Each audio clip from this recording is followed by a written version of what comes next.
Hello and welcome to today's Studio Army Review introduction. This is my introduction to my Imperial Guard Army. Obviously, as you can see, it's not that large. Actually started in 2012, primarily because my first love has always been World War II wargaming. I started when I was in high school playing all sorts of board games. The old Squad Leader, Panzer Leader, Third Reich. Anything World War II, I loved it. Air-to-air combat with Air Force and Dauntless expansion kit, all the good old-fashioned games. And as my son and I, both my sons and I, were looking around trying to find war games we could get into, before we settled on 40K, we actually ran across Flames of War. Now that really got me excited. I would love to start doing that one. Price is a little daunting. Of course, it's not that much different from 40K in the end, but it didn't really get my son's imaginations going as much as it got mine going. So it did start a fire under me, but we ended up settling on 40K. So what I decided to do, since I really never lost that fire for building a World War II style army, is I built my Imperial Guard. I patterned it after the first. Well, actually, I shouldn't say that. I patterned a part of it after the first Polish, or first Armored Division in Britain, 1944-45. It was an all-Polish infantry division, or sorry, armor division, and it landed after the beachheads in Normandy were secured. It came over and was active in the northern part of France. In all honesty, that was only one part of my army vision. So what I wanted to accomplish was to create a backstory for my version of Guard, because there were so many models that I was interested in building, and I actually entered the game back in a time when I heard Apocalypse allowed you to create your own units, which was awesome because I really loved the idea of a tank destroyer. Now, the tank destroyers I was thinking of are more like the German Hetzer, or even the M10 in the U.S. Army. Both of them were designed to basically shoot and scoot. They weren't designed to slug it out with armor, but they were designed to ambush and get out of the town.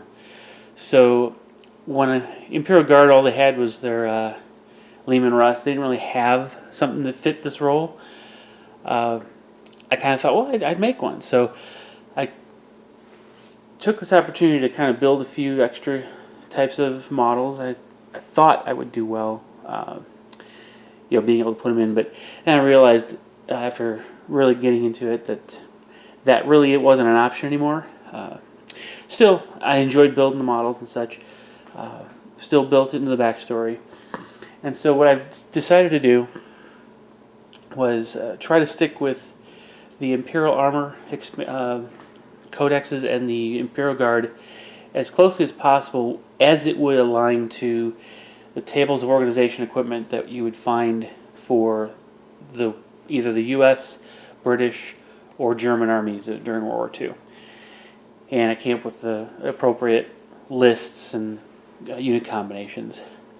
So in order to weave that all together, since there seemed to be a lot of variety there, and I really didn't want to sacrifice all those possibilities, I wrote up a pretty lengthy backstory to my particular Imperial Guard army.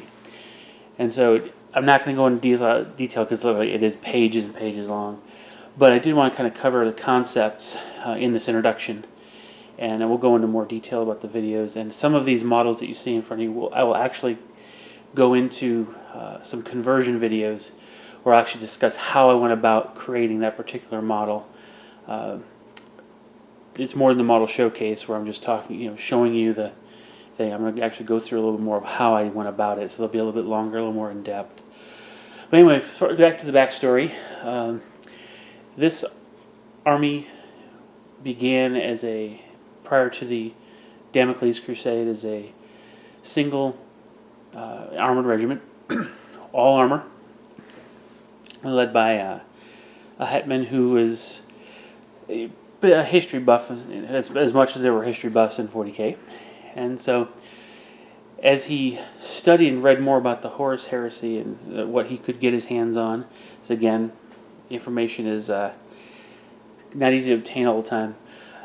He did have ways of getting information.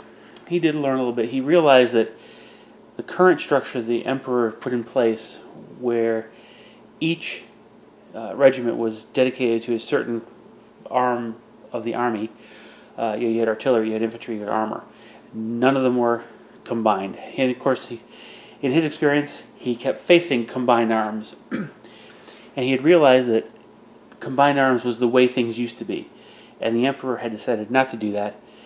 And in this hetman's feeling, he felt that the Emperor was actually causing more casualties because he wasn't allowing units to be created as combined arms and to practice and work out their tactics as a unit to become effective. Hence the meat grinders the Imperial Guard usually ended up in. So when it came time to protect a small planet that was threatened or potentially going to be threatened during the Damocles Crusade, he expected that it was a short assignment because that's where his battle group was stationed, that he was part of, and it wouldn't be long before his crack armor regiment would be picked up and go in against the Tau. Unfortunately, his planet was just passed over. His unit was just left there with the rest of the battle group, and all the glory went to others. Now, granted, that was probably a good thing considering the way the humans got decimated, but in the end, it planted some real seeds of resentment in that hetman, and of course some of his closer circle of command. In the end, when the planetary governor of the planet he was on began to start treating with the Tau as the second expansion came, and eventually openly rebelled, that gave the hetman an opportunity to do the same. But in order to do this, he had to make sure to get rid of the commissars, and so he hatched a plan in order to lull the commissars into a false sense of security as part of a briefing to go over the plans for taking over this planetary defense force that had turned already. In the meeting, the commissars themselves were summarily executed by his command staff. So that basically freed the way for him to treat with the Tau himself and become allies. And when that happened, he reformed the army that he had access to in what he thought was the right way, a combined arms approach. And that included some what would be Imperial Navy units, air support and what have you. And so, in the end, you have a unified army, a combined arms detachment. Kind of sounds but you actually have a division that includes the armor, the artillery, and the infantry themselves. So I started with a core. One thing I was definitely going to build out of this conglomerate of different units that were part of the initial battle group, I was able to kind of craft the story of how we ended up with a mechanized infantry force, which is why I've got 6 chimeras. I figured out a way to interweave some very old models from Epic. One of them is the Chimadon. It's a variant of the Chimera, which has a Conqueror battle cannon on it. And I like to use twin-link las cannon, so I got the Annihilator as well. But I was able to find opportunities to build some of these kind of neat models that I was interested in building. So in the end, I had everything I needed to make, in my story, the kind of army I was looking for. A couple things that are noteworthy about my Imperial army is there are no psychers. The idea being that the psychers were something that they were afraid of. Still, I've always been afraid of. And in the process, there's obviously no commissaries because they knocked them all off. So that left me with, some challenges from list building. I lose some certain powers. However, in allying up with the Tau and later the Eldar in my story, I've actually found a way to include one Psyker and throw back in a unit, the Chaplain, into the mix as part of that allied structure. I'll go into more of that detail in later videos. This army began in early 2012 when I finally got my Tau, and it started with the order of basically the one Leman Russ and 12 Chimeras and a batch of Imperial Guard army, just infantry. I think one command squad, one heavy weapons team. So some of them were used model kits that someone hadn't quite finished, and then a lot of it was brand new off the eBay. Later, I'd end up adding additional air-to-air support, but because I wasn't able to get the models I was interested in from Forge World, because they had changed the model design, I went ahead and substituted 2 aircraft from Dust, the other wargaming war game, and in that way I was able to include some of the air support that I kind of liked from my reading of the Imperial Guard, or Imperial Navy. So, hope you kind of get an idea of what I was going for with this particular army, and in the next video we'll go over some of the infantry units and HQs. I'm going to treat this one a little bit more quickly than I did the